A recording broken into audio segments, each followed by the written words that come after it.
Here we are in Pawling, New York at the Imperial Castle with store owner and longtime vintage collector John Ragusa. Welcome to the show, John. Welcome. Thank you. Thanks for coming and visiting me, actually. This is pretty great. This is an awesome store, and you could tell you have a lot of passion for the toy industry and collectibles. How did you first get involved in collecting?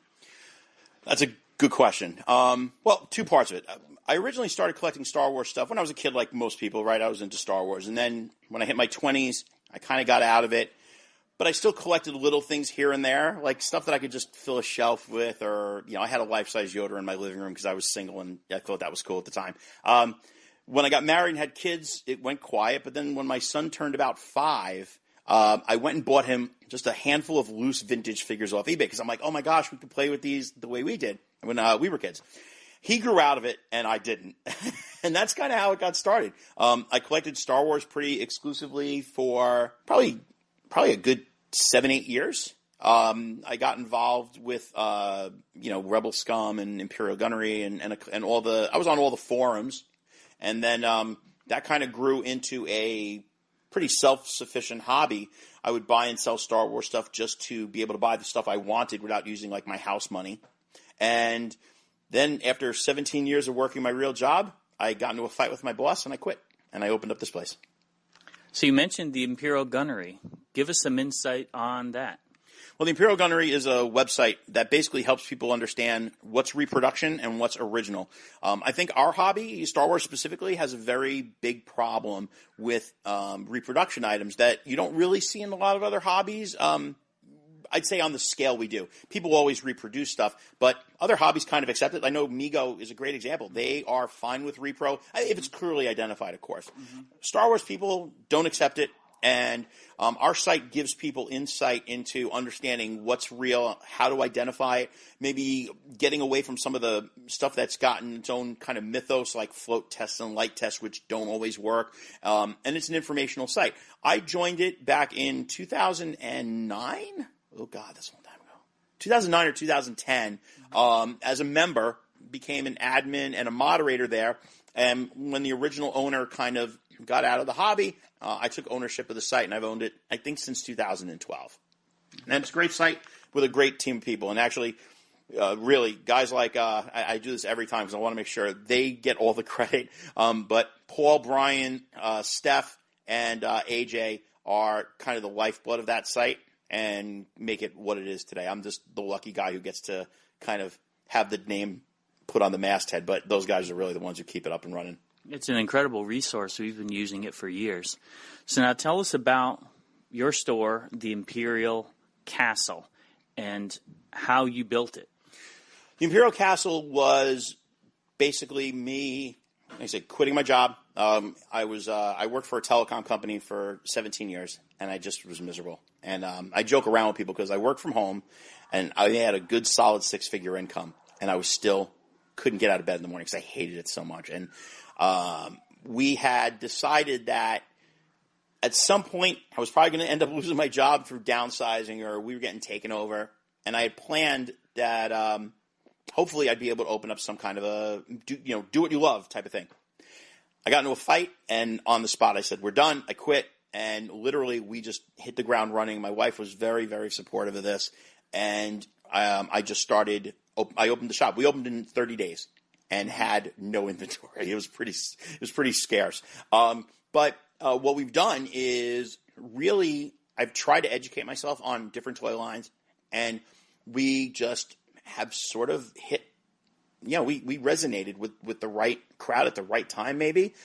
So half the store is new toys because we live in kind of a small town. If for anyone who's never been to Pawling, there is no major retailer for probably 25 minutes in any direction. Mm-hmm. So having a regular toy store is kind of unique, and I think people kind of really like that feeling of going up and down the aisles and touching things and kind of getting away from Amazon and big box retailers. I think they like the intimacy of the shop. And for the vintage toys, we've got a really good following of customers. My name recognition absolutely helped. So when I got into different toy lines, a lot of people also did Star Wars. So it was like, I was never like the new guy. It was always like, oh, that's the guy from the Imperial Gunnery. and that was a big help getting me started in other toy lines, because I think I got a little more of latitude on asking probably stupid questions at the beginning. And as I'm selling things, everyone who probably listens to this podcast understands how your reputation is either your biggest asset or your biggest deficit. So that helped me as far as learning what to buy, what was fair pricing on stuff, learning variations. I still got a long way to go, but I can, for anyone who can visit us on Facebook.com/The Imperial Castle Toy Shop. Actually, it's Facebook.com/The Imperial Castle. I try to get up good pictures of stuff, but we've got a great selection with G1 Transformers, He-Man, Master of the Universe, Thundercats, Masks, Star Wars. Carded stuff hangs on the walls probably to my detriment half the time, because people think it's nuts that I have like He-Man figures hanging on a peg. But it's all kind of made this store half what a toy store should look like today, and the other half is like a nice throwback to a lot of the times when we were kids. And I think that's kind of the appeal of why the shop has done so well. What other major areas are you close to that people might be in the area where it's worth it to take up a drive? No, that's a great way to look at it, is do it by kind of like a pin drop, right? Obviously, New York City, we are an hour or so north of Manhattan. If you take the train, it's a longer commute, but it will literally lead you 500 feet from my door. So if you happen to be visiting Manhattan and you're driving, I'm a straight line.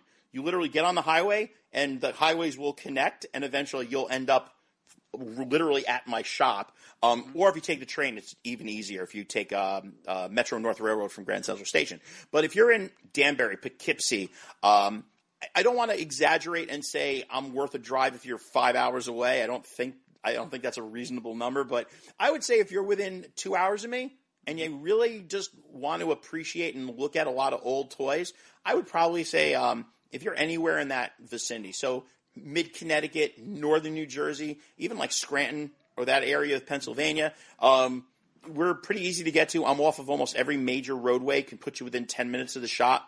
And if nothing else, you'll have a good walk around, and I hear a lot of, oh my God, I had that, I remember that, and there's a lot of nostalgia. So even if you don't walk out of here with an item, you'll definitely walk out of here with some memories and definitely some recollections of stuff maybe you haven't thought about in a few decades.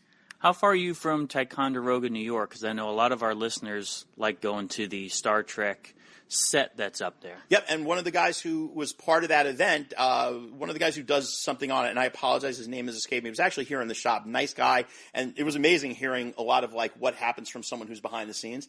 I'd say we're probably less than 2 hours.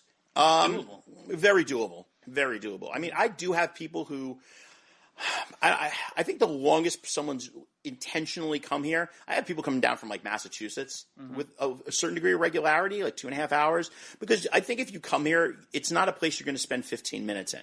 You can go up and down through these aisles, and you were just at the back of the shop where I just have boxes of figures, and you can take your time here, and I always want people to do that. When you come here, the door's always open. I am not one of these places that wants you to buy something and leave. I love having people in the shop. I love having people rummaging through boxes, because I understand how much fun that is. Like, that's what I did for up until I'm 47.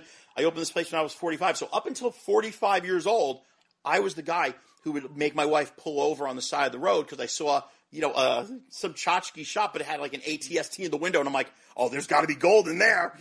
I love doing that. And I understand when people come in, I want them doing a lot of that. And it's kind of the reason, not 100%, but part of the way that I set things up, I love having those boxes. I could organize all that. I could put it all in an easy to follow catalog, but I love digging for stuff, and I know people who come in like digging for stuff. So that's why I tell people, go there, get your hands dirty, go through a box. I don't care. Put it back where you found it is my only rule, and that's that. And I think people kind of get a kick out of that. People love digging. So I try to make sure that that's the experience that they come in here for. And if it means they're hanging out for a few hours, always good.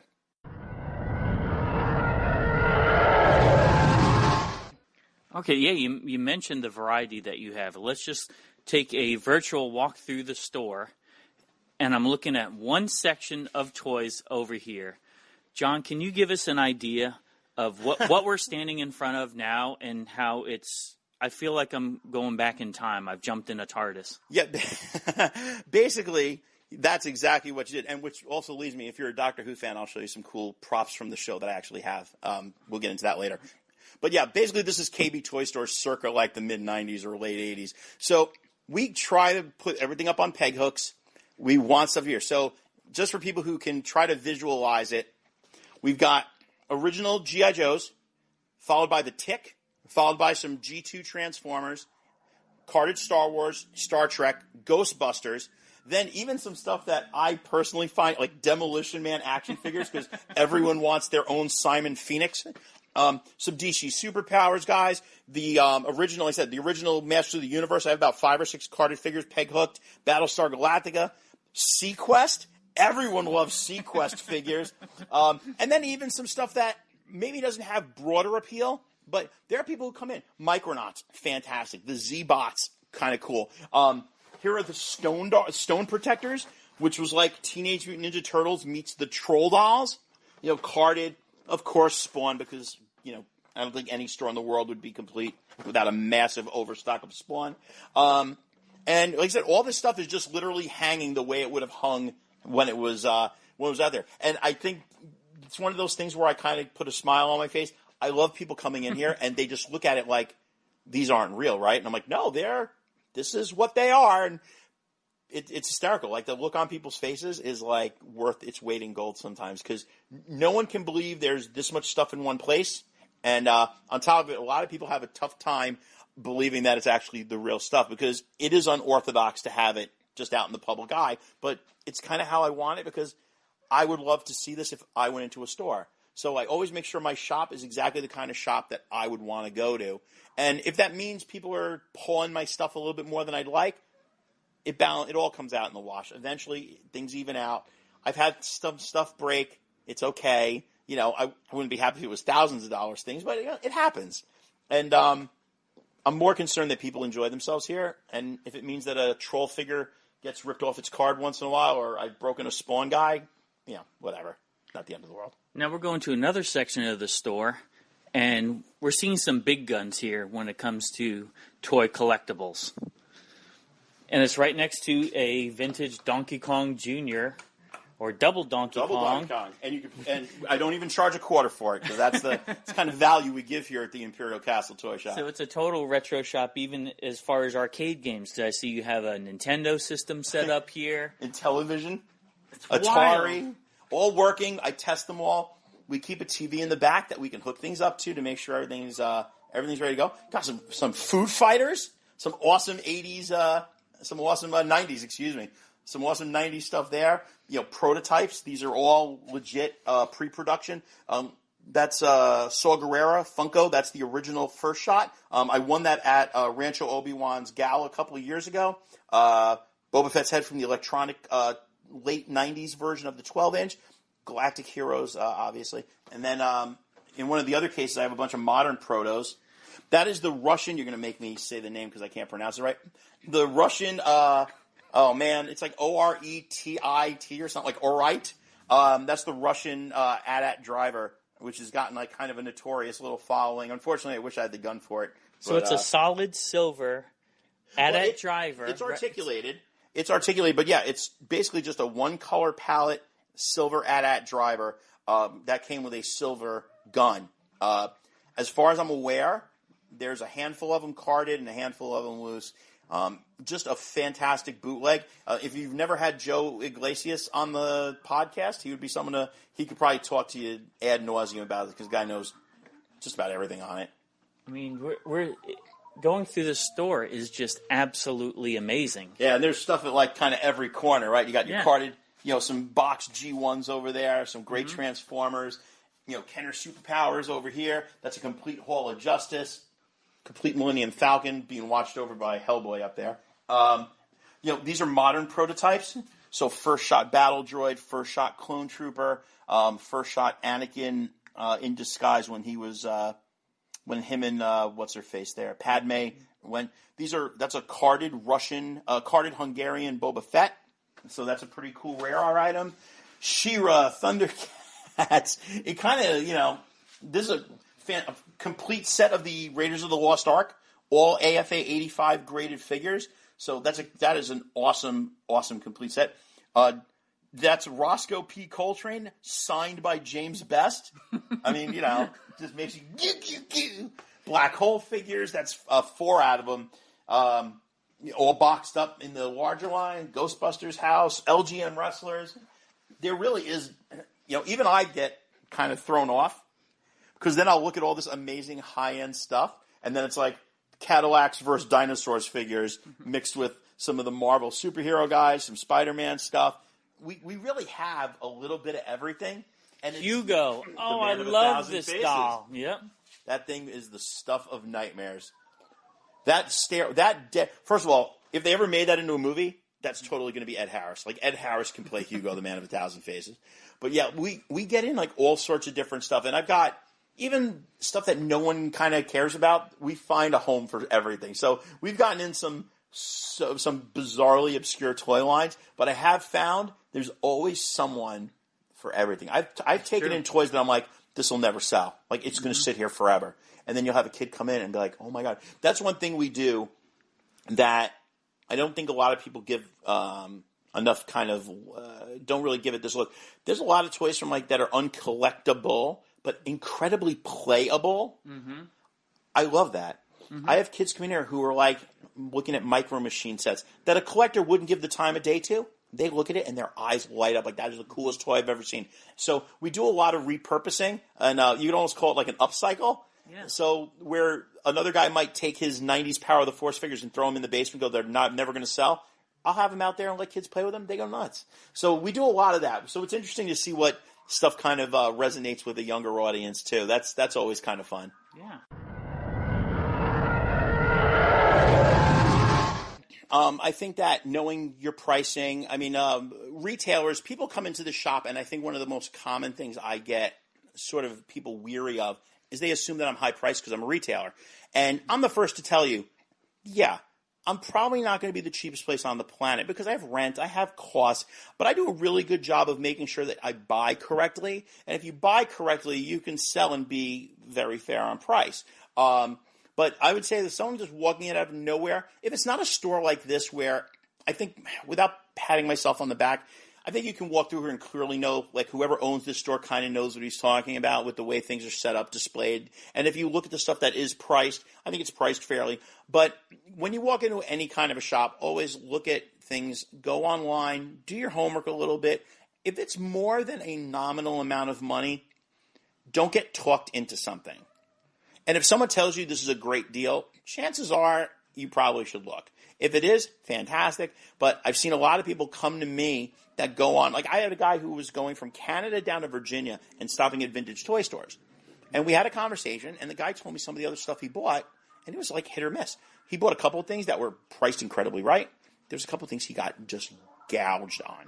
And it's you kind of say to yourself, all right, do I tell this guy he just got ripped off? And if he got ripped off for $5, you kind of let the guy have his experience. But one of the things this guy bought was completely fabricated. He paid $400 for an item that was worth $60. And I'm I felt am I obligated to say something? Do I not say something? So to people that are traveling around to retail stores or vintage collectible shops, make sure you know what you're doing. Take your time. Ask as many questions as you want. If there's a key, here's your key. If the person you're asking questions to doesn't want to answer every single one of them happily, chances are there's a reason. Be careful when that kind of stuff happens. But otherwise, it should be a fun experience, and you should walk out of there happy. And, at the end of the day, you have to be happy with your purchases. Sometimes it's not about the price. Maybe money isn't your guiding factor. Maybe it is. But there's always something to be said for doing a little bit of due diligence. And I appreciate people. There's a reason I have free Wi-Fi in here. I want people to go online. Go ahead. Shop me. Look at pricing. There have been times where we had this conversation before we started recording, but the reason some of my stuff isn't priced is because the market fluctuates. And I have to understand that. So if I priced out something 3 months ago and now that price is too high, if someone comes up to me and goes, John, you're asking $50 for this, it's only worth $30. The first thing I'll do, I won't yell at them and go, you're nuts. Let me check. You know what? You're right. The last 3 that sold, they sold for $30. All right, I'll do it for $30. Or maybe I'm in it over $30. You know what? I bought it when the market was high. I'm going to hold on. And, I'll wait for the price to rebound a little bit. But I'm always good to give that information. I'm not embarrassed, and I'm certainly not argumentative over having these kind of discussions. And I think people appreciate that. And me as a shop owner, I appreciate people asking me those questions. So if someone comes up to me and says this is high priced, as long as there's a reason, it's not some taboo conversation to have. And don't be afraid to say to somebody, here's what it is, but here's why. As long as you have an explanation and as long as you can show what you're saying, I've had more good deals happen where I think had I not had that kind of, if I didn't have that sort of friendliness set up originally, or if people didn't understand that I'm okay having that conversation, there are people that would have walked out because I was $3 high on an item, and they would have walked out. You know what they would have said to everyone they know? Man, that guy's prices, man, whew, he's high. Now, $3 is not that high on any item, unless it's maybe a $3 item. But people aren't going to dig in and go, well, how much was it? $30. Oh, well, so he was 10% $3. People are just going to hear that's that. So I keep the conversations easy. I keep the conversation open, and I tell people, engage me, ask me all the questions you want. And I think if everyone did that when they go into stores like this, you'll have a great experience, whether it's here or at any other vintage toy store, preferably here. I think your prices are beyond reasonable, especially for the quality that you have. It seems like you cherry pick the best. You don't just. I don't feel like I'm rummaging through garbage. Everything is organized, and you really have some beautiful displays here. Have you ever had any crazy situations come up here in the store? I'm happy to say I've only had 2. And it was the same person 2 times. Sometimes, and this is very common in, I think, any hobby, people value their items 2 ways. There's what it's actually worth, and then what it's sentimentally worth. And when it's sentimental, I tell people, you're clearly not ready to sell this. It's not a good idea. And I've talked people out of selling me stuff because I felt you could see that there was so much regret that would happen. And I thought, hang on. Maybe come back in a week. Here's my phone number. Call me. The only time I've had a problem was one guy who was I don't want to call him a scavenger guy, but I'm sure there's a polite term. Someone who goes to like flea markets, looks for their stuff, and then tries to flip it quick to other places. This guy was doing that, but on kind of the lower tier stuff. He came in and had items that were all incredibly easy to price. Incredibly easy. I gave him a quote, and he started yelling at me because he goes, I'm not selling this for eBay pricing. And I said, well, I'm not paying eBay pricing. I'm going to pay less than that because at best, eBay pricing would mean 90% of the price that's there. He was livid because I offered him $20 on a Spider-Man that's sold online for $26. And he felt it was worth $80. And he said, and basically screamed at me, told me that, this place is a sham. I should have known places like this try to rip you off. And again, I offered $20 on an item that was $26 because it was something I knew I could probably sell pretty quick. And he stormed out the door, tried to slam my door, but didn't realize I have the air cushion. So he slammed the door, and then the door was like, and made him even more mad because he couldn't slam the door. He came back later, because we had actually previously, I had told him I would even trade him because he wanted comic books that I had. And I was willing to do a straight dollar for dollar trade because technically I was asking retail on the comics. I had paid wholesale on the comics. So I would just make my profit through a different channel. He came back and then said, I'm going to buy all those comics. And I said, okay. And he goes, for the trade price. And I'm like, well, no. That price was wholesale because I was getting items to sell in its place. That's not fair. I'm like, why would I sell you everything for what I paid for it? That's not how a business is successful. He stormed out. That was all one thing. That same guy came back 2 months later with a car filled with junk toys, like beat up.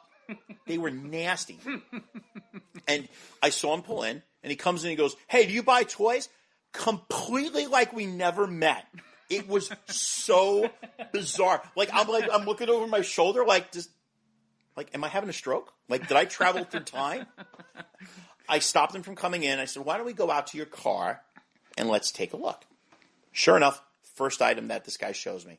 Okay, we look it up. There's like 8 of them sold on eBay, consistently like $18, $19. I go, okay, well, it sells for about $18. I go, I'll give you $13.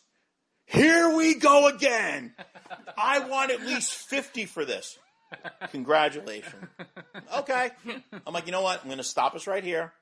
I'm like, I think you need to find a different wholesaler. Remember, I'm a business. Unfortunately, I can't pay more than I can sell something for. I don't think I'd last very long. And I tried to be like lighthearted and make a joke, and he wanted none of it. He stormed away, pulled her, skid out my driveway, and that's the last I've seen him. All right. Hopefully he doesn't listen to this podcast. If you happen to have like a 65-year-old former Florida bar maitre d' who now does toys in the Hudson Valley, if you're listening to this, I'm not mentioning your name because I don't remember it, but please don't come back and sell me any more things.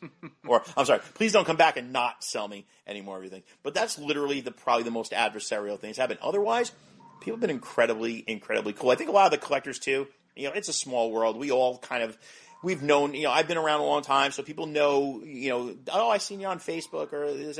People kind of come in feeling like they know me a little bit if they've seen videos. So generally, actually, it's been incredibly easy. Even on stuff like, if I've had guys who come in here who are hardcore in a particular, let's say, hardcore He-Man guys, they'll go through all my He-Man.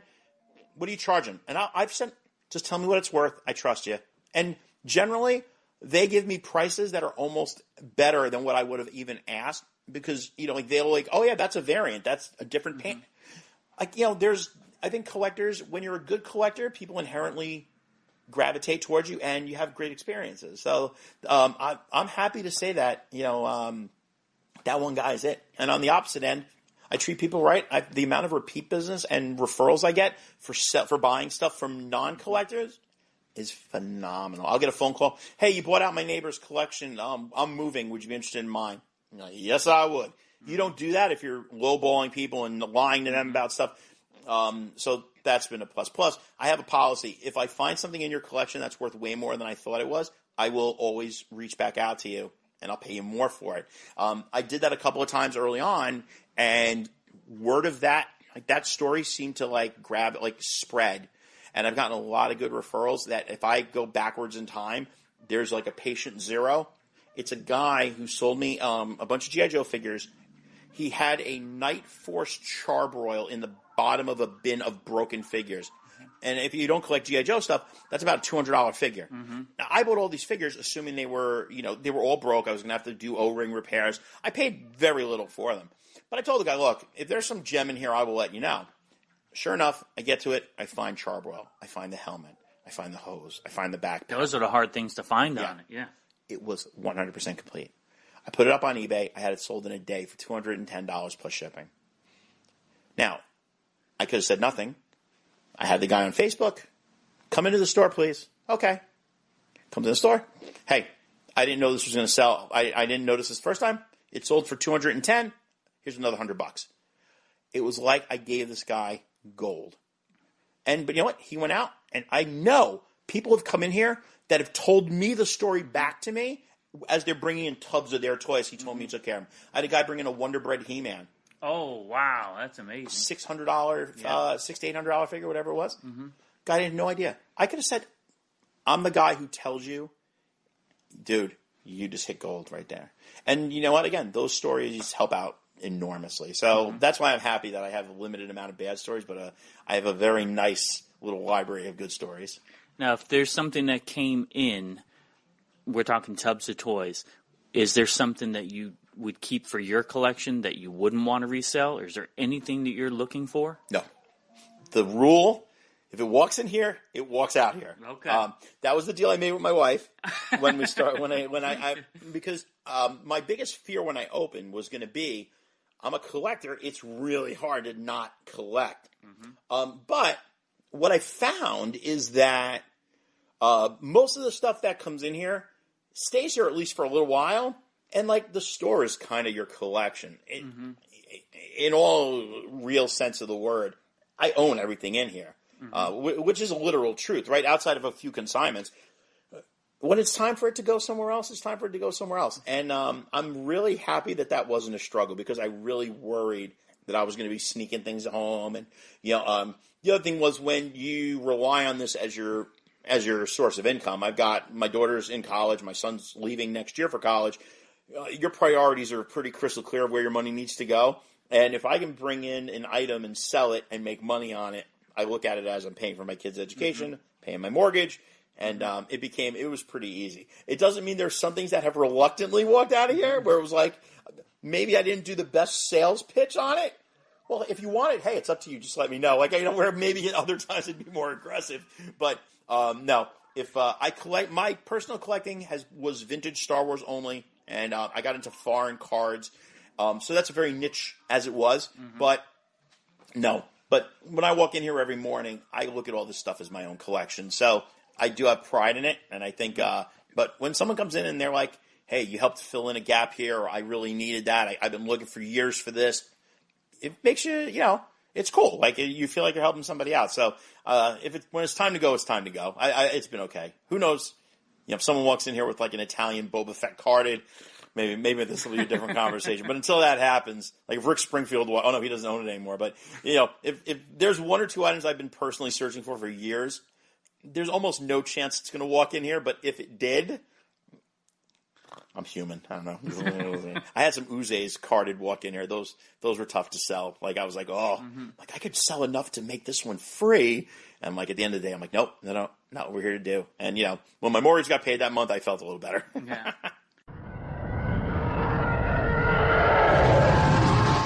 I know that we're big fans of your video series that you have going on. You have, you're involved in media on many levels. You're not just a store.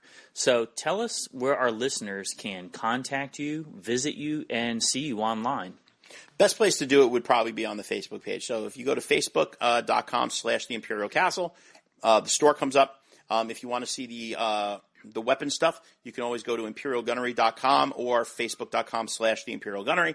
I don't do a ton of, for the gunnery, I let the pictures speak for themselves, and we rarely we try to be so quiet and agnostic that we don't really like to publicize a lot, because we feel the work is the important thing. I don't do that kind of stuff because I want to be popular. It's done because a good group of people want the place to be a solid resource. The last video we did was actually kind of funny, and it was because there's this real kind of passionate debate, bordering on violent debate about repros between a couple of people. And I actually got contacted by Retroblasting because the guy was getting like death threats from somebody. That's insane. And I got some threats from a guy because he feels that somehow or another I single-handedly have stopped repros from being acceptable in the hobby, which I wish I had that kind of authority on anything in my life. Like, that's just not happening. So that stands on its own, because I think the work is what's important. If you find me mildly amusing, I do a lot of videos on the Imperial Castle page. I get it. I'm the dancing bear, and some people find it funny, and I do. I enjoy doing it. But if you feel you'd be mildly entertained by some tall, chubby guy, making a fool out of himself online, check out the Imperial Castle video page. I do a lot of stuff, and with the holidays coming, I'll be doing a lot of other things. There's going to be some cool promotions, which I'm going to be doing for the vintage side and the modern, like pay your taxes on purchases. I did this last year, and I'm going to do it again this year, where if you buy anything from the Imperial Castle in the holiday season, if it snows on Christmas, you're going to get your stuff refunded. So you'll be able to, anything you bought will be 100% free if it snows on Christmas Day. There's rules and regulations and stuff, but I'm going to do something like that. So, watch the page, like us. That would be fantastic. And if anyone ever is looking for stuff, I love getting reached out to by collectors. Never hesitate to send me a message, call the shop, send me a message on the Facebook app. I'm always. You do mail order? We ship everywhere. I have shipped to every continent except Antarctica.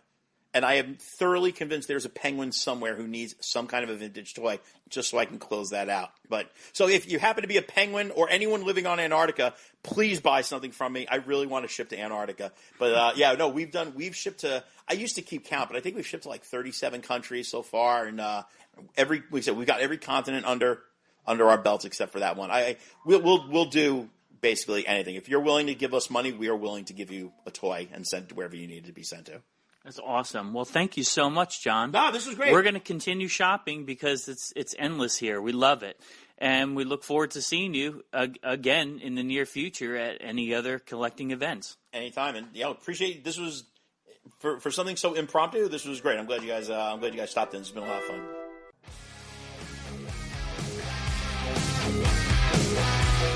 Thanks for listening. Make sure you hit that subscribe button and join our Facebook group. Live long and may the force be with you. Nanu Nanu.